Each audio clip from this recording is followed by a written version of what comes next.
ABBA tragically ended after this happened. Imagine in the blink of an eye the world's beloved ABBA, the masters behind some of the most unforgettable hits, facing a twist that would change everything. Yes, you heard it right. In today's explosive episode, we're unraveling the shocking event that brought the dazzling journey of ABBA to a sudden, heartbreaking halt. Think you know the whole story? Think again. Stay tuned as we dive deep into the moment that tragically ended the era of glitz, glam, and groundbreaking music. This is ABBA Tragically Ended After This Happened. You won't believe what we've uncovered. Starting an internationally acclaimed band by accident isn't something many can say they've done, but Benny Andersson was an exception. At a mere 18, he became a member of the Hep Stars, dubbed the Swedish Beatles.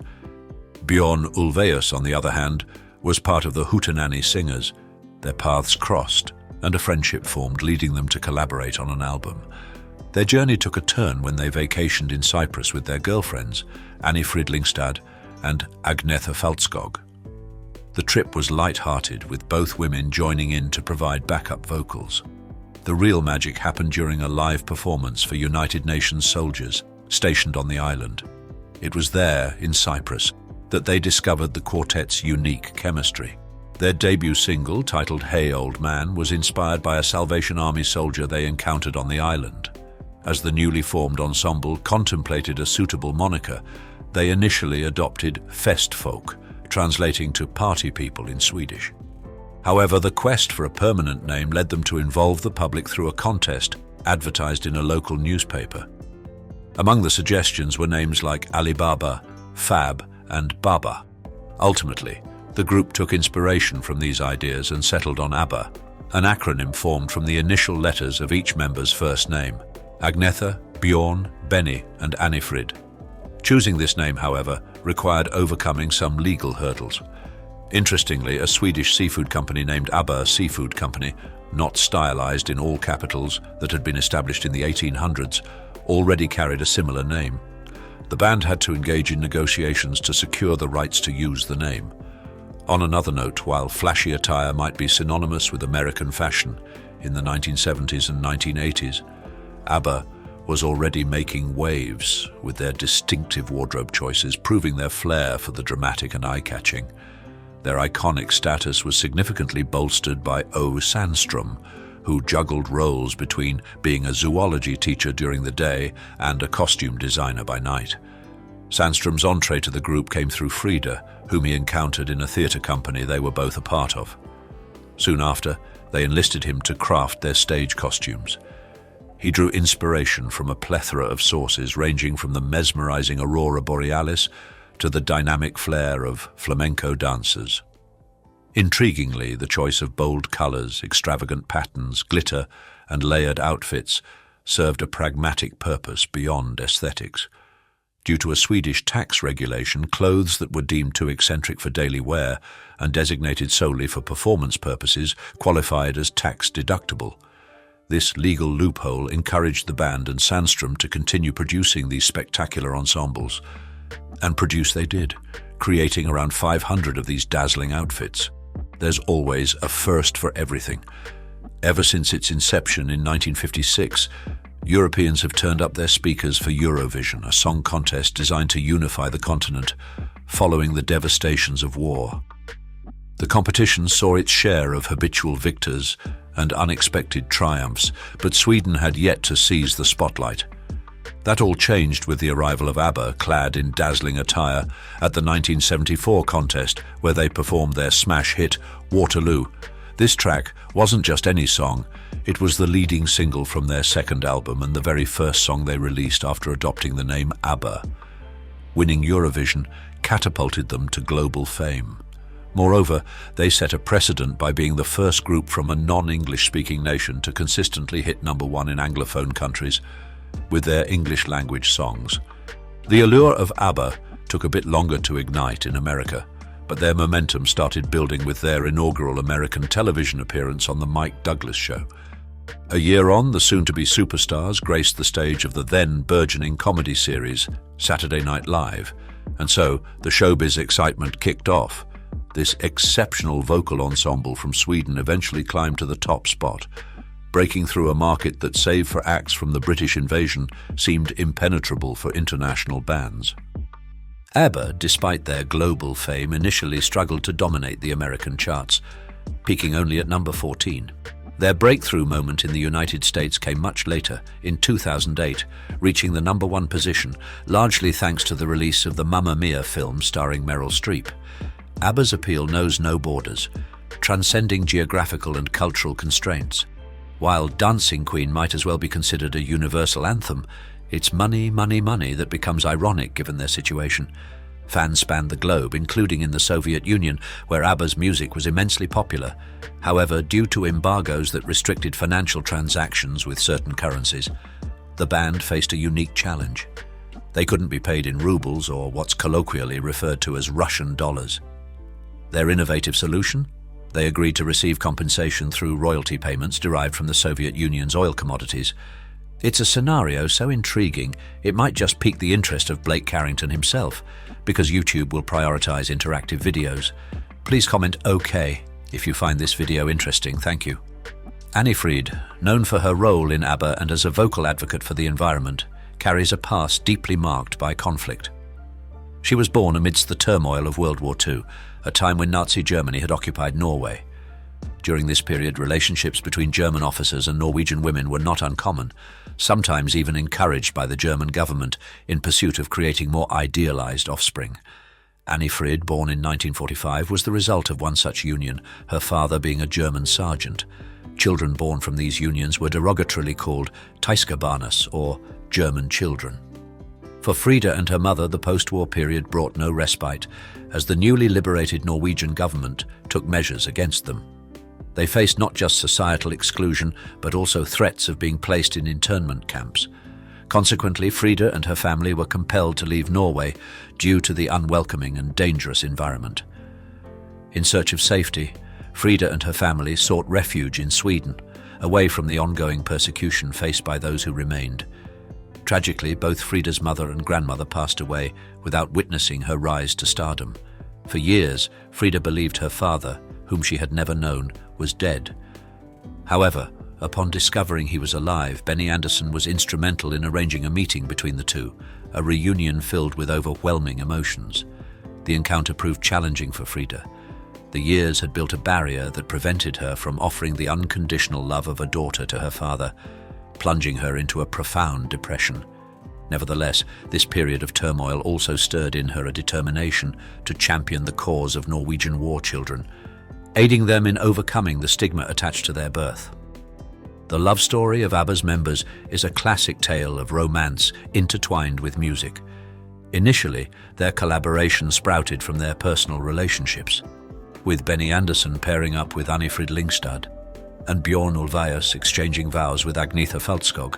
It seemed as though they were destined for lifelong partnerships. Unfortunately, the fairy tale endings weren't meant to be. Reflecting on his separation, Bjorn described the process as notably tranquil. He shared insights into their mutual decision, stating, "In many ways, Agnetha and my divorce was an amicable one. We just grew apart and decided, let's split up." Interestingly, Knowing Me, Knowing You was penned in the shadow of their impending divorce, serving as a prophetic nod to their eventual parting. Their official split came in 1980, yet Agnetha continued to perform the song without hesitation. Following this, Bjorn wrote, "The Winner Takes It All," a candid exploration of divorce, further cementing their personal experiences into their music. The dissolution of Benny and Anni-Frid's marriage contrasted starkly with Bjorn's account, which he deemed as creatively stimulating yet overshadowed by unhappiness, leading to their breakup in 1981.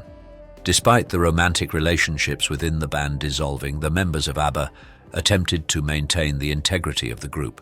However, despite their efforts and relatively amicable separations, Agnetha later remarked that the band's concluding years were fraught with misery.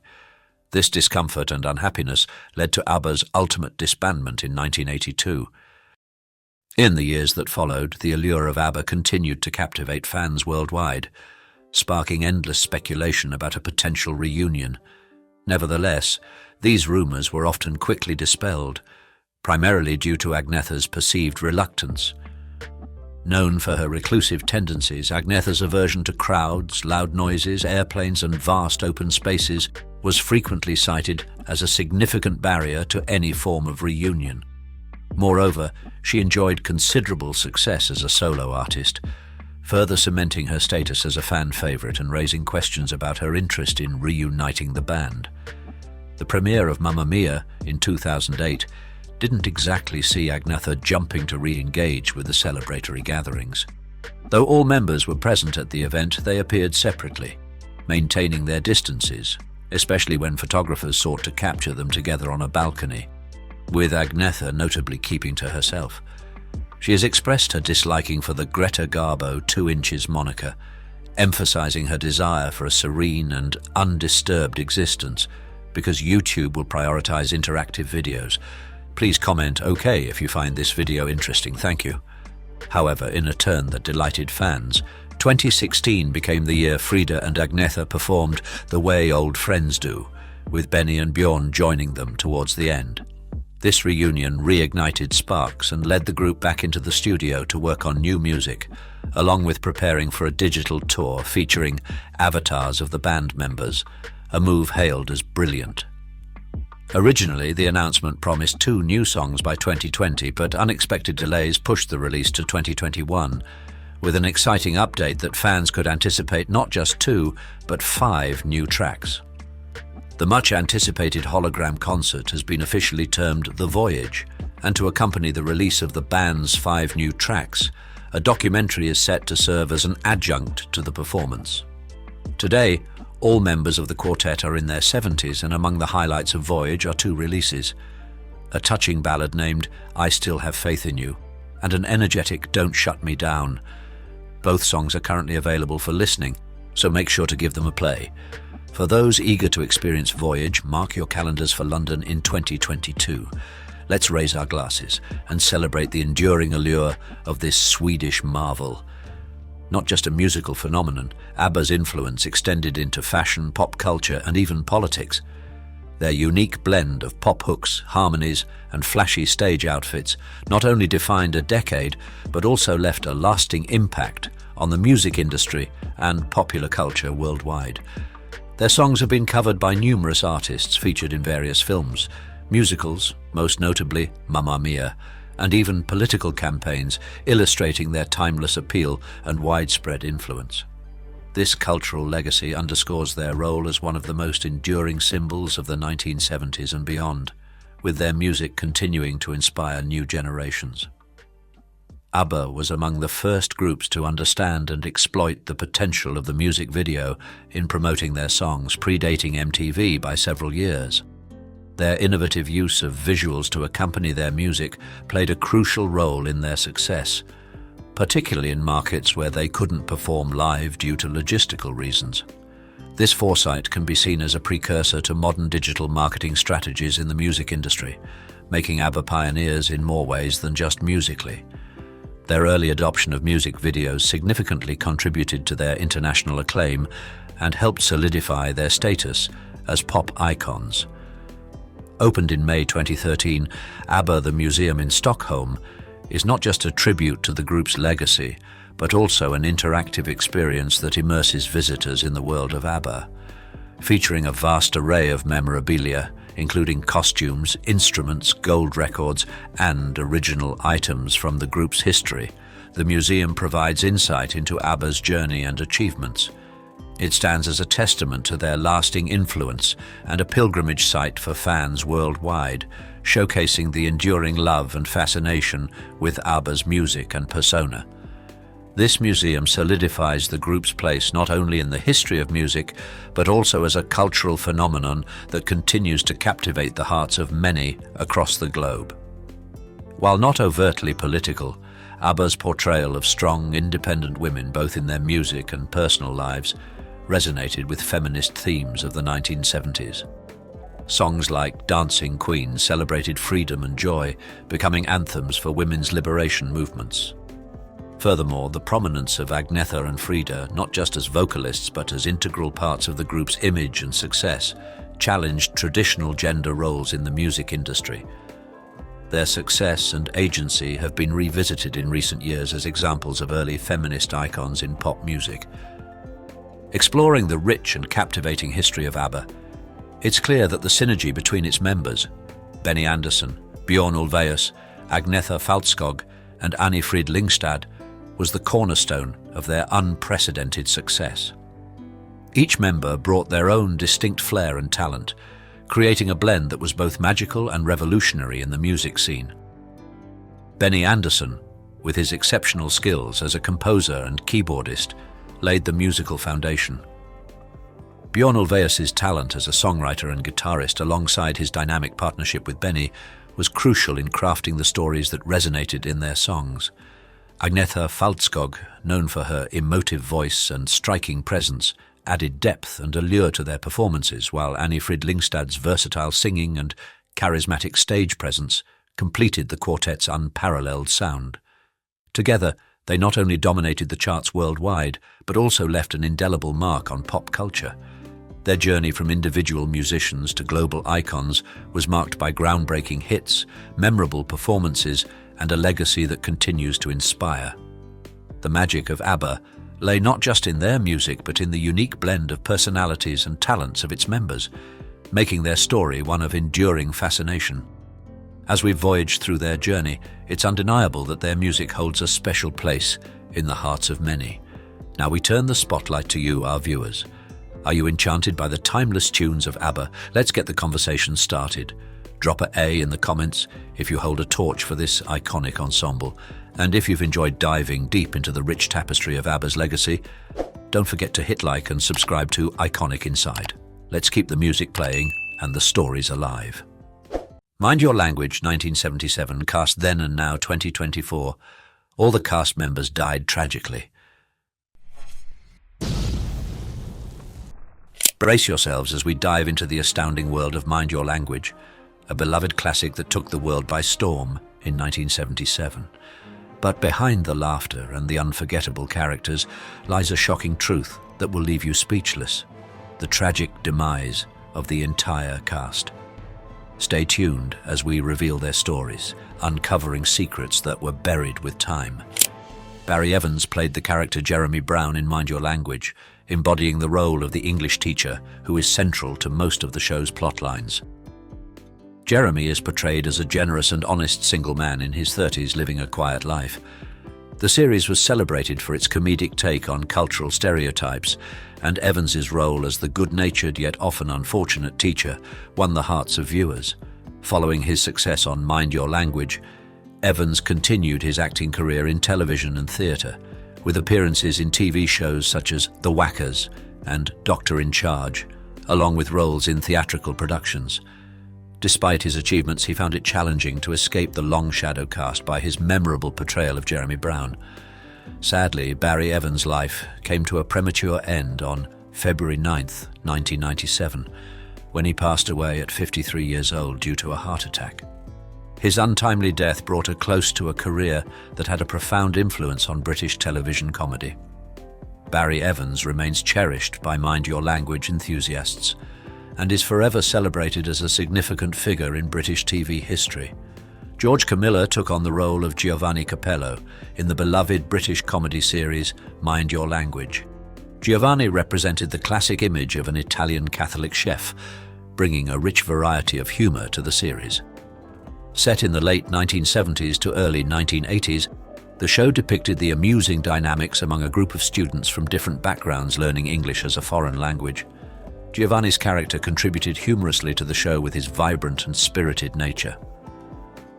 Beyond his work in Mind Your Language, George Camilla engaged in a range of roles across television and film throughout his career. He continued to be active in the world of entertainment, lending his talents to various projects. He is still cherished as a prominent figure in the realm of British television and entertainment. Jackie Harding took on the role of Anna Schmidt in the classic British sitcom Mind Your Language. Anna is characterized as a typical German working as an au pair, her introduction playfully nodding to the notion of German precision. This aspect of her personality is consistently demonstrated as she approaches her studies with diligence and seriousness. Becky Harding is a celebrated actress acclaimed for her remarkable roles in iconic movies such as Big Trip and Catherine Mansfield The Lady Vanishes, 1979. Her adaptability and skill are evident in the wide range of characters she has brought to life on the screen. Among her notable performances are Frida Lawrence in The Picture of Dorian Gray, Miss Miller in the Jane Eyre adaptation, and Lucas's secretary in Take 3 Women. Jackie's capacity to infuse complexity and genuineness into her varied roles has garnered her esteem in the film industry. Zara Nutley took up the character Dolores Courtney in the series. Miss Courtney is portrayed as the stern and pompous headmistress of the school, harbouring a stark disdain for men and championing the notion that women are superior, clearly favouring female teaching staff. At the onset of her career, Sarah Nutley was deeply engaged in amateur theatre and later became a part of repertory theatre in the 1950s. She invested her efforts in studying drama and went on to teach it at the Florence Moore Drama School, located in Hull, Sussex. Up until 1977, she was known by various names such as Sarah Zara or Sarah Jaber in her credits. A noteworthy participation in television for Nutley was in the last 3 seasons of Never the Twain, 1981 to 1991, portraying the roles of Donald Sinden and Eleanor. Sarah Nutley departed this life at the age of 92 in Northfield, East Sussex, on October 9, 2016. Ricardo Montes stepped into the role of Juan Cervantes in the series, embodying a jovial Spanish Catholic bartender characterized by his unyielding optimism, often laughing at his own missteps and circumstances. His confidence shone through, even when his answers missed the mark. He embarked on his entertainment career with a keen focus on acting, quickly becoming noted for his adaptable approach. Beyond his memorable part in Mind Your Language, Montes carved out a lengthy career with roles in a plethora of films and television programs. His endearing and humorous depiction of Juan has left an enduring imprint on the show's fans. If you like this video, please leave a number 9 in the comments below. Albert Moses was a gifted actor who brought to life the character Ranjit Singh in the beloved television sitcom Mind Your Language. Ranjit, a dedicated Sikh from Punjab, India, held a job with the London Underground. In the show's first episode, a humorous misunderstanding occurs when Mr. Brown, the English teacher, confuses him for being Pakistani and suggests he sit next to Ali Nadeem, a character hailing from Pakistan. Beyond his work in Mind Your Language, Moses featured in several other prominent projects. He made an appearance in the 1977 James Bond movie The Spy Who Loved Me, and took roles in esteemed television shows such as Doctor Who and Under the Town. Moses' ability to embody a diverse array of characters showcased his wide-ranging talent. He devoted several decades to the entertainment world, making a significant mark on British television with his engaging and charismatic performances. Albert Moses left this world on September 15, 2017, at the venerable age of 80. Robert Lee took on the role of Taro Nagazumi during the initial seasons of the television sitcom Mind Your Language. In the show, Taro Nagazumi serves as a Japanese electronics executive overseeing the London division of the fictitious Japan-based Bushido Electronics Company. Subsequently, he found employment at a Chinese restaurant and later a Japanese restaurant, until his peers encouraged him to embark on an acting career in 1944. Over the decades of the 1960s, 1970s, and 1980s, Lee secured various supporting roles in both film and television. He became a go-to actor for roles requiring an East Asian portrayal. Among his cinematic works are appearances in You Only Live Twice, 1967, and Half Moon Street, 1986, along with TV shows like The Avengers, The Chinese Detective, and The Bill. Robert Lee remained unmarried throughout his life, once explaining in a 1984 interview that he viewed marriage as carrying too much responsibility. He lived in a flat in Hampstead, North London, and after battling declining health for 2 years, he died on December 1, 1986, at the age of 73. Deborah Malikian brought to life the character Maximilian Andrea Archimedes Papandreou in the first 3 series of Mind Your Language. Commonly referred to as Max, he portrays a quintessential Greek employee working at a shipping agency originating from Athens. His frequent interactions with Giovanni lend a comedic aspect to the series, enhancing its humor. Throughout his career, Malikian has taken up roles in a diverse array of films, television series, and stage productions. Beyond his participation in Mind Your Language, he has been featured in a variety of other television shows and movies. One of his standout film appearances was in Indiana Jones and the Last Crusade, where he played Kazim, a member of the Brotherhood of the Cruciform Sword, marking one of his most remarkable roles.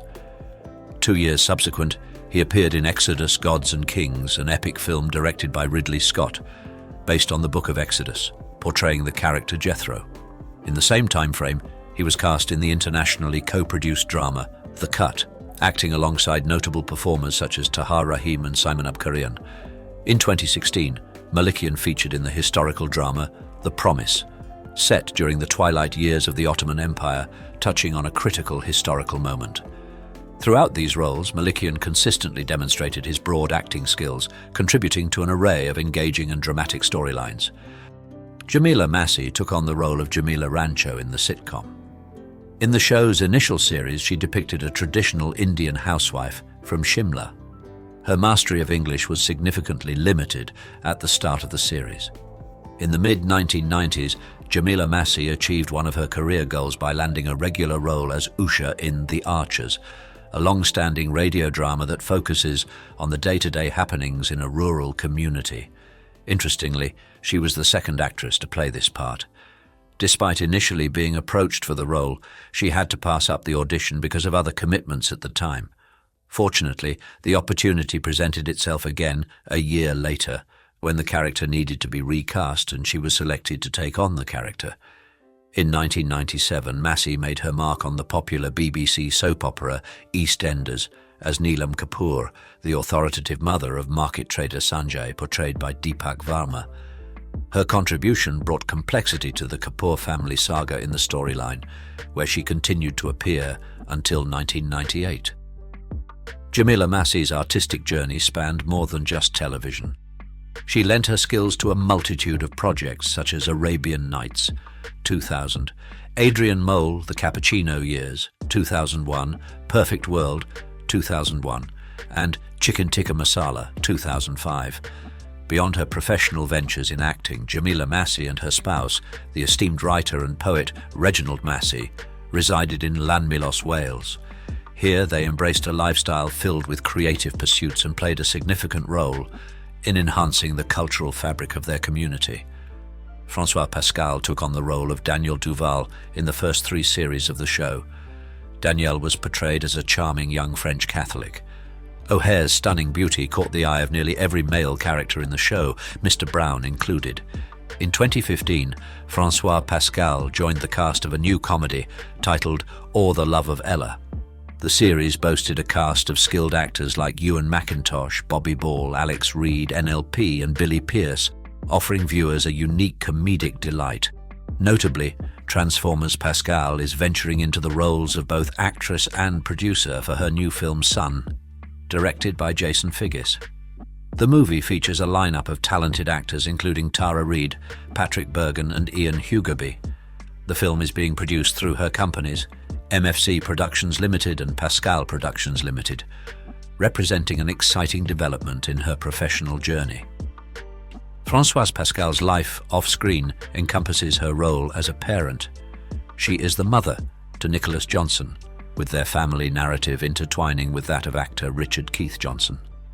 In December 2012, Françoise Pascal appeared on the ITV1 show Storage Orders. In the program, she faced the challenge of organizing and auctioning off several of her cherished possessions that had been tucked away in storage for an extended period. If you like this video, please leave a number 9 in the comments below. Shafiq was deeply immersed in amateur theatre while living in Dhaka. Upon moving to England in 1958, he pursued his passion for acting further by enrolling in the Guildhall School of Music and Drama. One of his significant television roles was on the BBC comedy It Ain't Half Hot Mum, a series crafted by Jimmy Perry and David Croft, who were also behind the beloved Dad's Army. Set during World War II in British India, the series centred around the antics and adventures of a concert party group affiliated with the Royal Artillery, running on BBC from 1974 to 1981. Windsor Davies starred as the Staff Sergeant Major in charge of the concert party's accommodations in Deolali, Bombay Presidency. Beyond his professional accomplishments, details about Dino Shafiq's personal life and broader career in entertainment remain less known. He died on September 10, 1984, at the age of 54.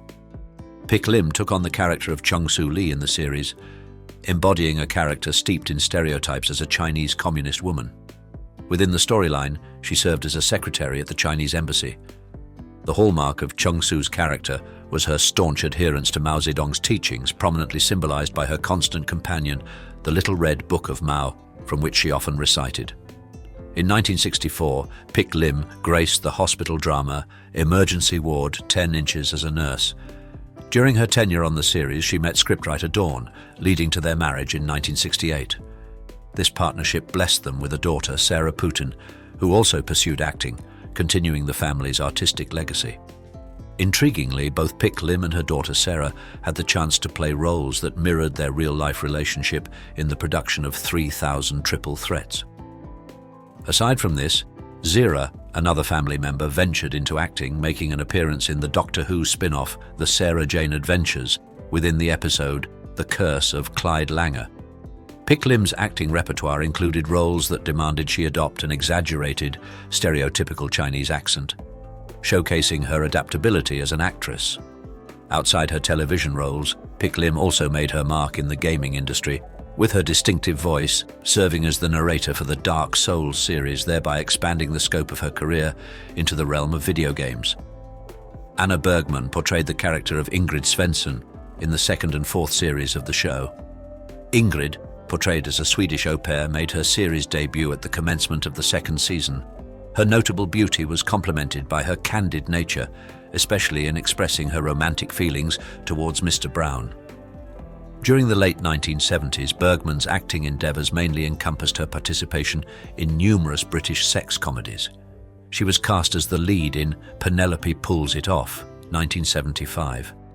Her filmography during this period also includes Adventures of a Taxi Driver, 1976, Mind Games, 1976, Come Play With Me, 1977, and What's Up Superdoc, 1978.